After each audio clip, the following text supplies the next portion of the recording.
Gambarkan di ayat ini ya, wataron nasa sukaro ya. Kamu akan melihat manusia dalam keadaan mabuk. Ya, manusia dalam keadaan. Jadi mabuk itu artinya adalah tidak sadar sebetulnya ya. Dan kita sering mengaitkan mabuk itu dikaitkan dengan khamar, dikaitkan dengan alkohol. Betul ya, khamar dan alkohol bisa juga menjadi penyebab seseorang kehilangan kesadaran. Makanya kan orang kalau habis minum minuman keras itu sempoyongan, kehilangan kestabilan. Itu karena apa? Karena sebetulnya dia kehilangan kesadaran, masuk dalam ketidaksadaran. Ternyata sukaro itu artinya mabuk ya. Nah, makanya orang-orang yang mabuk tidak sadar itu pasti akan mengalami kesukaran dalam kehidupannya. Ya, itulah ciri bahasa itu kan menggambarkan kecerdasan ya. Jadi di ayat ini dikatakan bahwa ya hai orang-orang yang beriman, janganlah kamu sholat sedang kamu dalam keadaan mabuk. Jadi mabuk di sini dalam keadaan tidak sadar. Ya, tadi saya sudah menggambarkan di tangga yang kelima yang sebelumnya ya. Kebajikan pun tidak menjadi kebajikan ketika kita dalam keadaan tidak sadar. Tetapi yang jelas kalau dosa tetap akan menjadi dosa kalau itu dilakukan dalam ketidaksadaran. Nah, jadi mabuk yang dimaksud adalah ketidaksadaran.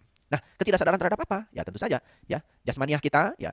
Kita takbir tidak sadar, kita ruku tidak sadar, kita sujud tidak sadar, duduk antara dua sudut tidak sadar, i'tidal tidak sadar, ya. Nah, kemudian kita juga membaca bacaan-bacaan yang dibaca dalam sholat dalam keadaan tidak sadar, gitu. Apalagi ya, lebih jauh lagi, ya, seperti perintah Al-Quran, sholat itu kan mengingat Allah. Nah, kita juga dalam keadaan tidak bisa mengingat dia, malah justru mengingat yang selain dia. Nah, itu kan sebetulnya gambaran di dalam Al-Quran. Sampai Allah sendiri yang mengatakan bahwa, ya, tidak boleh ya kamu sholat, ya, sedang kamu dalam keadaan mabuk. Jadi artinya, sholat itu akan menjadi kebajikan, akan mencegah perbuatan dari perbuatan keji dan munkar, kalau sholat itu dilakukan dalam keadaan sadar.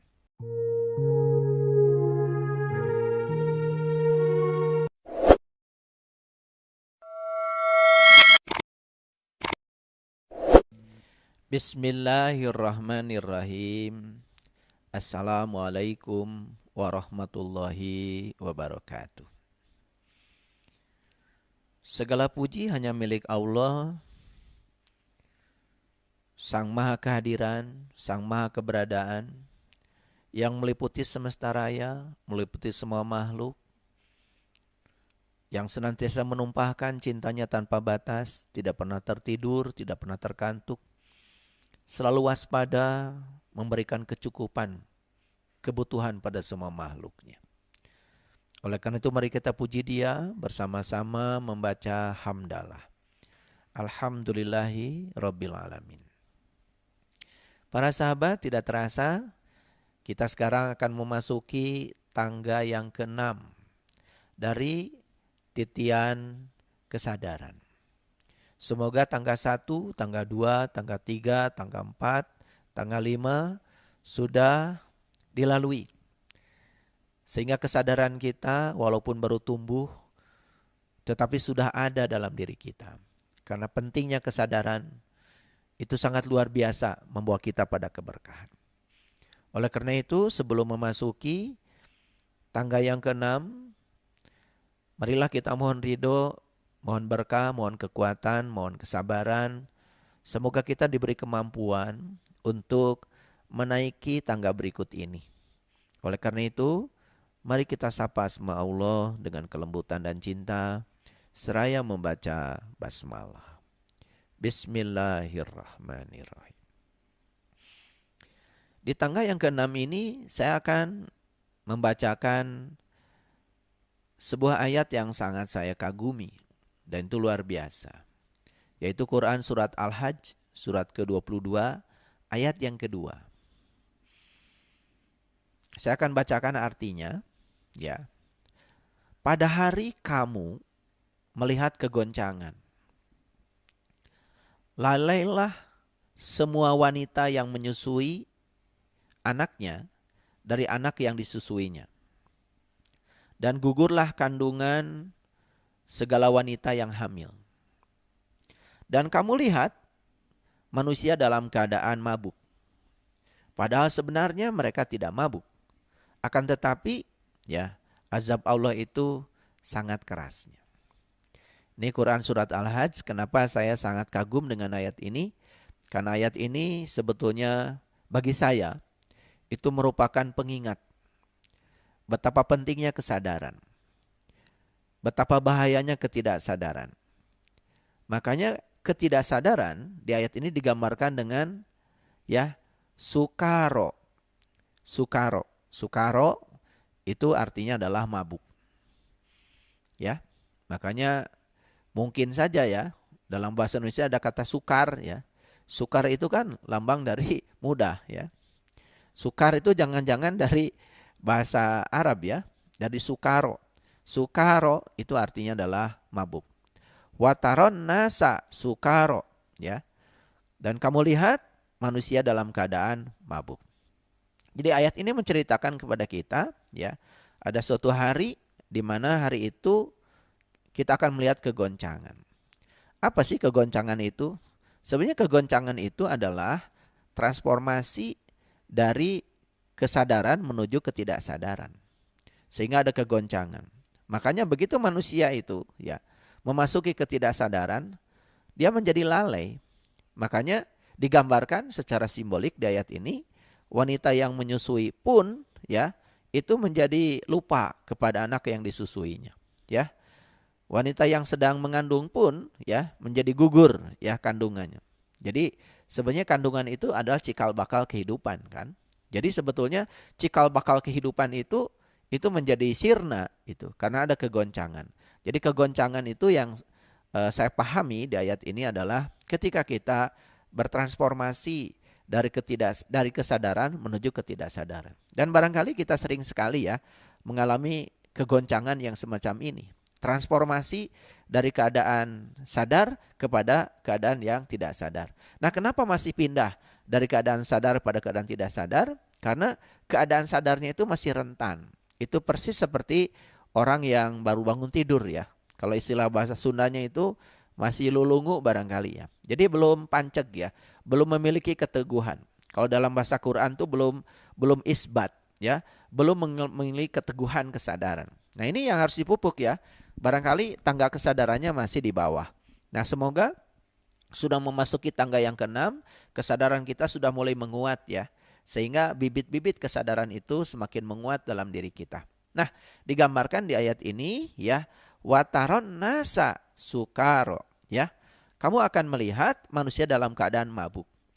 Ya, manusia dalam keadaan. Jadi mabuk itu artinya adalah tidak sadar sebetulnya, ya. Dan kita sering mengaitkan mabuk itu dikaitkan dengan khamar, dikaitkan dengan alkohol.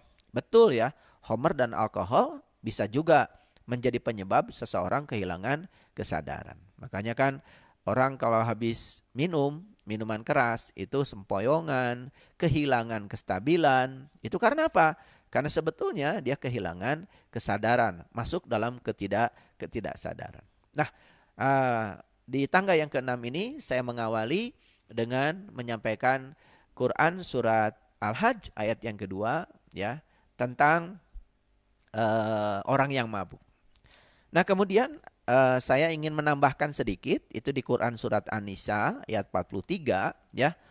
Allah mengatakan, ya ayyuhallazina amanu la taqrabus shalah, ya, wa antum sukaro. Ya, jadi ini ada kata sukaro lagi, ya. Jadi sukaro seperti tadi saya sampaikan, jangan-jangan kata sukar itu sebetulnya berasal dari bahasa Arab, ya. Jadi dari sukaro, ternyata sukaro itu artinya mabuk, ya.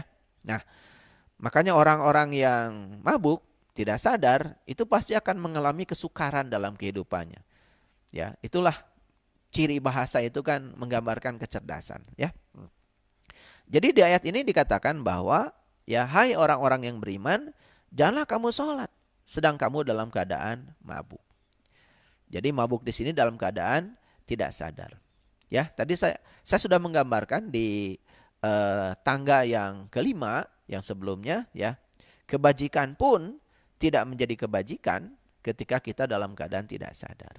Tetapi yang jelas kalau dosa tetap akan menjadi dosa kalau itu dilakukan dalam ketidaksadaran.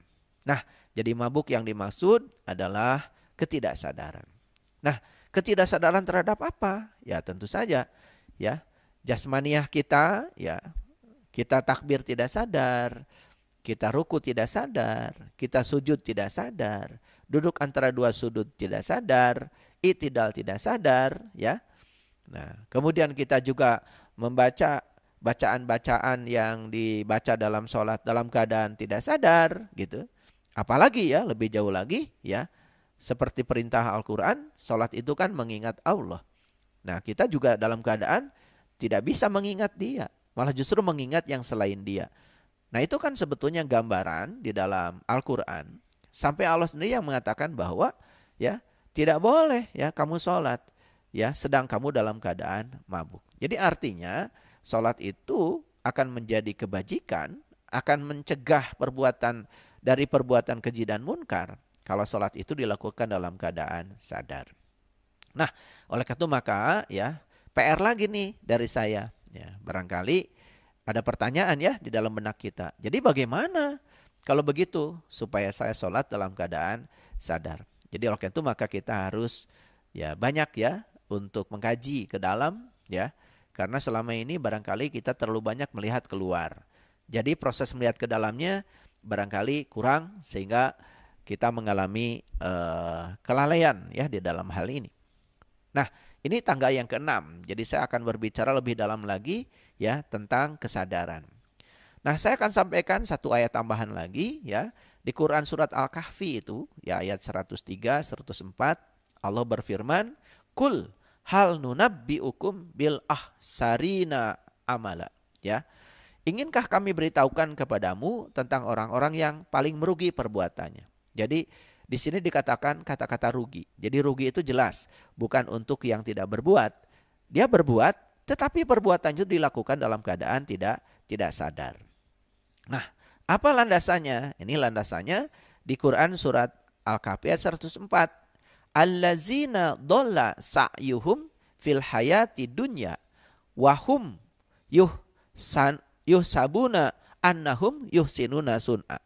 Jadi orang-orang yang telah sia-sia perbuatannya dalam kehidupan dunia ini, sedangkan mereka menyangka bahwa mereka telah berbuat sebaik-baiknya. Nah, ini yang ada kaitan sebetulnya dengan kajian di tangga yang kelima ya. Inginkah aku beritahukan kepada kamu tentang orang-orang yang paling merugi perbuatannya, yaitu orang-orang yang telah sia-sia perbuatannya dalam kehidupan dunia ini, sedang mereka menyangka bahwa mereka telah berbuat sebaik-baiknya. Nah, ini yang dimaksud dengan kebajikan tidak menjadi kebajikan. Ya, hanya menyangka saja bahwa kebajikan kita itu sudah dilakukan, padahal kebajikan yang kita dilakukan tidak menjadi kebajikan. Kenapa? Karena di sini tidak ada yang namanya kesadaran. Nah, di ayat yang selanjutnya ya, kenapa kebajikan tidak menjadi kebajikan? Di ayat yang 105 ya surat Al-Kahfi Allah berfirman, "Ulaikal ladzina kafaru bi ayati rabbihim wa liqaihi. Fahabitat a'maluhum fala nuqimu yaumal qiyamati wazna."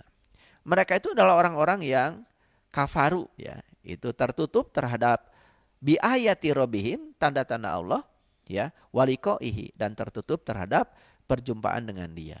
Jadi perjumpaan dengan Dia yang dimaksud ayat ini adalah kita ya harus berpusat ke dalam.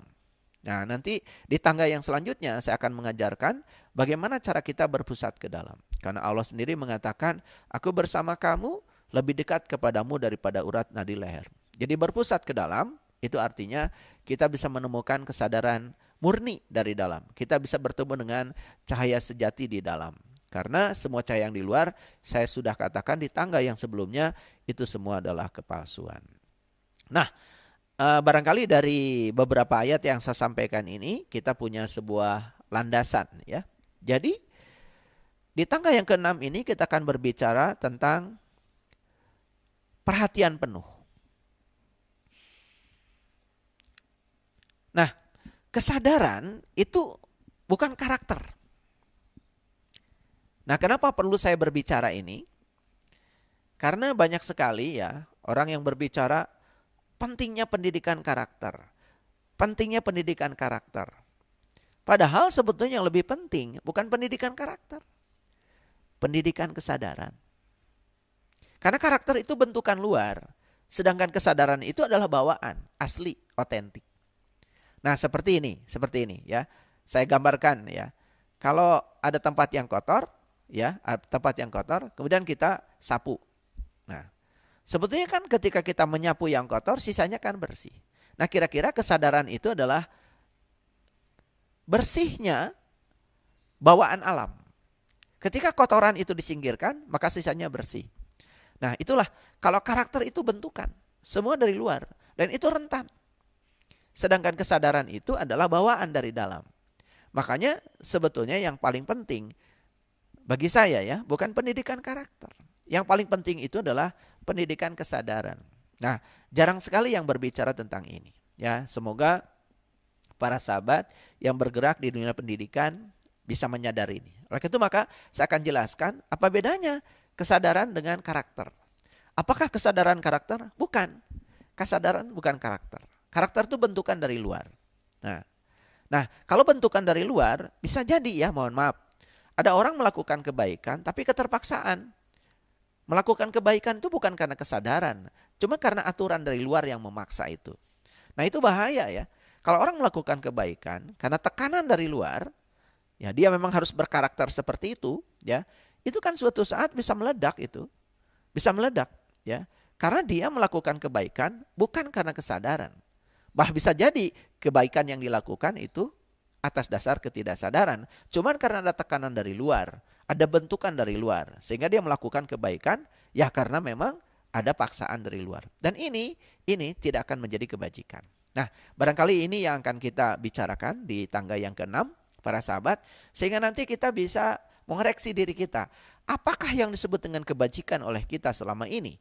Itu adalah bentukan dari luar, karena kita ingin dibilang baik, ingin dibilang terhormat, ingin dibilang suci oleh orang di luar, atau itu karena memang kita ingin mengembalikan kesucian kita sendiri secara otentik. Nah, itu pertanyaan di tangga yang ke-6 ini ya. Kita akan masuk lebih dalam lagi. Jadi perhatian penuh itu adalah kunci utama. Jadi kesadaran itu sebetulnya perhatian penuh. Saya sudah menyampaikan di tangga-tangga sebelumnya bahwa ya kesadaran itu adalah hadirnya pikiran. Di sini, saat ini, sekarang. Sehingga apapun yang kita pikirkan, apa yang kita lakukan, apa yang kita perbuat, itu semua dalam keadaan kesadaran. Nah, dalam dunia pendidikan ada yang disebut dengan metakognisi. Jadi metakognisi itu sebetulnya kesadaran tentang bagaimana mekanisme pikiran kita. Jadi metakognisi itu adalah kita menyadari tentang cara berpikir kita sendiri. Nah, karena apa? Kalau cara berpikirnya disadari, cara berbicara juga akan disadari, cara berbuat akan disadari. Sehingga metakognisi itu merupakan sesuatu yang dituntut dalam kurikulum. Jadi bukan sekedar melatih kognisi, tetapi melatih metakognisi. Nah, orang-orang yang berkecimpung dalam dunia pendidikan itu pasti mengerti istilah ini. Jadi bagaimana kita bisa memahami cara berpikir kita sendiri. Sehingga metakognisi itu sering disebut sebagai keterampilan sadar. Nah, ini ada kaitan dengan kajian kita di tangga yang ke-6 ini, ya. Baik para sahabat, ya. Jadi perhatian penuh itu membuka semua kunci keberadaan. Baik, saya berikan contoh sederhana. Coba ya, kalau kita makan ya dengan perhatian penuh. Sebelum makan coba lihat dulu ya. Nasi ini siapa yang menanam? Nasi ini siapa yang menggiling padinya? Nasi ini siapa yang menjaga airnya? Nasi ini kenapa bisa tercipta? Bisa nggak ada nasi kalau tidak ada matahari? Bisa nggak ada nasi kalau tidak ada air? Bisa nggak ada nasi kalau tidak ada udara? Bisa nggak ada nasi kalau tidak ada tanah? Kalau kita punya perhatian penuh, mohon maaf ya, mau makan aja bisa meneteskan air mata. Itu baru satu segmen nasi. Belum lagi sayur. Belum lagi ikan. Kalau kita makan ikan laut misalnya, siapa yang melaut? Bagaimana mereka itu melaut? Bahkan mereka itu menggadaikan nyawanya untuk mendapatkan ikan. Dan kita karena tidak punya perhatian penuh, saat itu kita kehilangan segalanya. Bahkan kita menggerutu, wah ini gak enak. Bahkan kita protes, tidak cocok dengan lidah saya. Bukan bersyukur, malah justru melontarkan umpatan-umpatan yang tidak pantas. Kenapa? Karena kita dalam keadaan tidak sadar. Kita kehilangan perhatian penuh saat itu. Kalau kita punya perhatian penuh, bahkan ya setelah makan pun kita masih dalam keadaan sadar. Sekarang saya sudah makan, betapa banyak utang budi saya. Utang budi saya kepada air, utang budi saya kepada tanah, utang budi saya kepada udara, utang budi saya kepada matahari, utang budi saya kepada orang-orang yang telah menghadirkan makanan ini, utang budi saya kepada petani, utang budi saya kepada orang yang bekerja di rumah, yang menanak nasi. Kita bisa meneteskan air mata kalau kita berada dalam kesadaran penuh. Nah, perhatian penuh ini hilang dari kita semua. Sehingga yang terjadi adalah protes, berkeluh kesah. Hilang semuanya. Sehingga tidak ada rasa syukur lagi di sini. Bahkan setelah makan, kalau kita sadar betapa banyak utang budi yang harus saya bayar pada banyak orang, maka tidak mungkin kita merendahkan orang. Tidak mungkin kita menghina orang. Tidak mungkin kita tidak peduli pada orang. Bahkan ada tekad dalam diri kita. Saya ingin mengembalikan semua utang kebaikan dari semesta. Saya ingin mengembalikan utang kebaikan pada semua orang yang telah menghadirkan satu butir nasi di hadapan saya. Itu baru satu butir nasi. Sementara di meja kita begitu banyak berkah semesta yang disodorkan kepada kita. Ada ikan, ada daging, ada ayam. Bahkan binatang-binatang itu terbunuh ya demi untuk memenuhi kebutuhan gizi kita. Ini pentingnya perhatian penuh para sahabat. Dan sekarang bawalah perhatian penuh itu pada semua aktivitas kita. Bawalah perhatian penuh ketika kita sedang berjalan. Ketika kaki sedang berjalan, ketika kaki bisa melangkah, bawa perhatian penuh. Hadir sepenuhnya di situ saat itu sekarang. Ketika tangan bisa bekerja, bawa perhatian penuh. Ketika mata sedang bisa melihat, bawa perhatian penuh. Karena ini kunci utama untuk membangun kesadaran. Kita sudah memasuki tangga yang ke-6. Jadi apa sesungguhnya kesadaran itu? Kesadaran itu berarti waspada. Kesadaran itu kita sadar akan diri sendiri. Dan sadar tentang segala sesuatu yang terjadi di sekitar kita. Kalau kita punya perhatian penuh, maka semua sensasi yang terjadi di sekitar kita itu kita sadari. Dan itu akan menjadi kemewahan. Mendengar suara bising pun kemewahan. Kita tidak akan protes. Kenapa? Karena kita sadar, oh telinga saya saat ini masih diberikan kemampuan untuk mendengar. Mau bising, tidak bising, semua disyukuri. Baik para sahabat, saya akan kembali kepada kesadaran. Sekali lagi, kesadaran bukan karakter. Kesadaran itu bawaan. Sedangkan karakter bentukan dari luar. Karakter itu bentukan lingkungan. Makanya saya sering mengatakan bahwa pikiran itu bukan buatan Allah. Otaknya buatan Allah. Tapi pikiran itu bentukan keluarga. Bentukan lingkungan, bentukan guru, bentukan sekolah. Dan apa yang dibentuk oleh lingkungan tergantung seperti apa kualitas lingkungan yang membentuk kita. Sekali lagi, yang dibutuhkan oleh kita bukanlah karakter. Yang dibutuhkan oleh kita adalah kesadaran. Makanya kalau saya tidak tertarik berbicara pendidikan karakter, saya lebih tertarik berbicara tentang pendidikan kesadaran. Karena kesadaran itu adalah realitas. Sedangkan karakter itu entitas palsu. Coba sekarang didik anak kita. Awas ya, kalau pulang sekolah kamu harus merapihkan. Kalau kamu bangun tidur, kamu harus merapihkan tempat tidur. Terus ya dibentuk anak kita. Ya. Mungkin dia merapihkan tempat tidur, tapi bukan dengan kesadaran. Hasilnya sangat berbeda. Kalau dia merapihkan tempat tidur, itu karena kesadaran. Sangat berbeda. Nah, bagaimana membangun kesadaran? Bukan membangun karakter. Sekali lagi, kesadaran itu adalah realitas. Sedangkan karakter itu adalah entitas palsu. Ya, bahkan karakter itu hanya dibutuhkan oleh mereka yang tidak memiliki kesadaran. Jika kita memiliki mata, kita tidak perlu tongkat untuk menemukan jalan kita. Tidak perlu meraba-raba. Tidak perlu menebak-nebak jalan kita.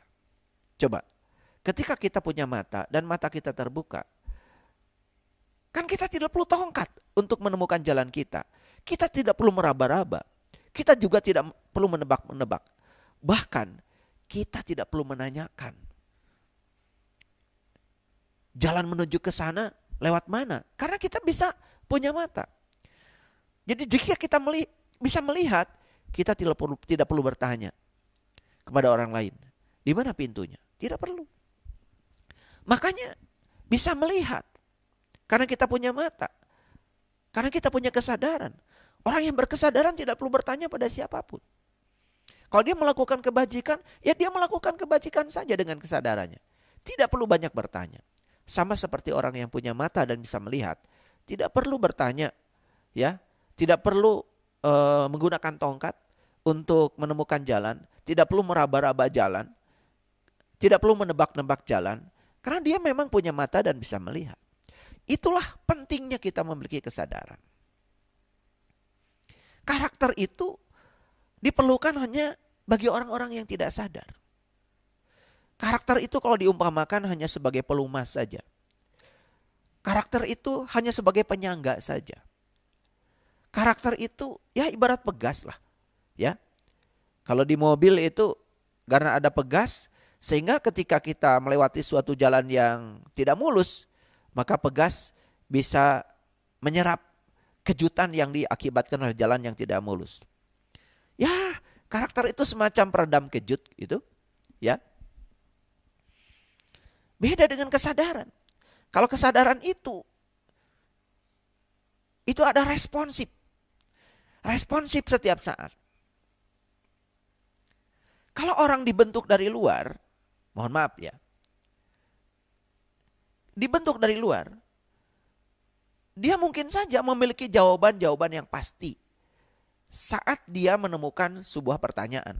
Tapi jawaban yang dia miliki itu jawaban yang dipersiapkan sebelumnya. Untuk pertanyaan kehidupan yang beragam ini, dia hanya menggunakan jawaban-jawaban yang sudah dipersiapkan. Sedangkan jawaban itu jawaban yang sudah lewat. Sedangkan kehidupan kan berjalan terus. Masalah kehidupan hari ini beda dengan masalah kehidupan yang kemarin.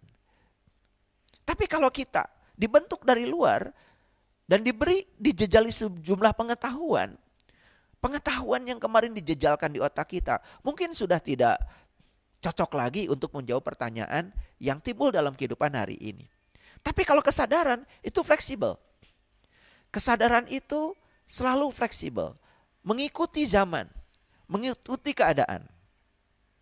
Nah, jadi para sahabat, setiap kali situasi muncul, kalau orang yang berkarakter, maka dia akan merespon situasi itu dengan pola yang sudah ditetapkan. Karena itu bentukan dari luar. Sedangkan pola yang ditetapkan itu belum tentu cocok dengan situasi yang muncul itu.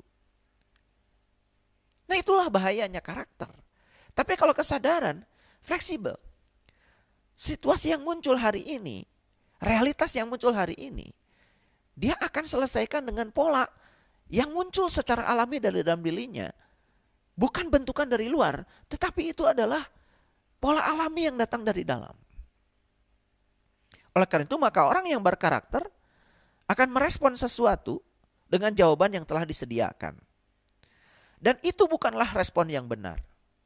Itu sekedar respon, bukan respon yang benar, bukan respon yang diinginkan. Makanya coba ya, kadang-kadang suka ada tanya jawab. Jadi orang punya masalah, kemudian mengemukakan pertanyaan atas masalahnya. Nah, ada orang yang bisa menjawab atas pertanyaan yang dikemukakan. Lucu kan? Orang yang ditanya itu tidak mengalami apa yang dialami orang itu. Cuman karena dia berkarakter, dia dibentuk pengetahuannya dari luar, jadi dia punya sejumlah pengetahuan di dalam yang sudah tersedia, seakan-akan pengetahuan yang di dalam itu bisa menyelesaikan masalah yang ditanyakan. Padahal dia sendiri tidak mengalami. Itulah pentingnya belajar kesadaran, bukan belajar karakter. Jadi orang yang berkarakter itu hanya bereaksi saja.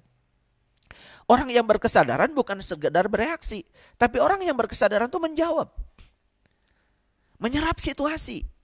Bahkan merefleksikan realitas apa adanya. Dan dari refleksi inilah dia bertindak. Sambil contoh ya, sambil contoh. Kalau orang yang berkarakter dengan orang yang berkesadaran menghadapi satu situasi, taruh saja ya, ada orang yang kesusahan datang. Kalau datang pada orang yang berkesadaran, secara otomatis dia akan menyerap situasi itu. Dan dia tidak berpikir panjang. Pasti dia kalau punya kemampuan untuk menolong, dia akan menolong orang yang kesusahan itu. Tapi orang yang berkarakter akan mencari-cari alasan untuk tidak berbuat. Dia bereaksi, tetapi dia tidak merespon. Dia bereaksi, tetapi dia tidak menjawab. Dia bereaksi, tetapi tidak menyerap situasi. Itulah pentingnya kesadaran, bukan karakter. Jadi orang yang berkarakter itu ya hanya bereaksi. Sedangkan orang yang sadar bukan sekedar bereaksi. Dia merespon, bahkan bertindak. Makanya lihat ya, orang yang berkesadaran tidak panjang-panjang. Ketika ada orang perlu bantuan dan dia bisa membantu, ya dibantu saja. Tidak mencari-cari alasan untuk tidak berbuat. Beda dengan orang yang berkarakter. Ya, orang yang berkarakter itu kan bentukan dari luar. Itu bukan asli, itu entitas palsu. Nah, seseorang yang berkarakter itu seperti robot, sangat mekanistis. Jadi di dalam otaknya itu ada komputer. Dalam komputer di otaknya itu ada sejumlah informasi. Informasi untuk menjawab situasi. Padahal itu pengetahuan lama yang diinputkan di memorinya. Bahkan pengetahuan lama itu mungkin sudah tidak cocok lagi dengan situasi yang muncul saat ini.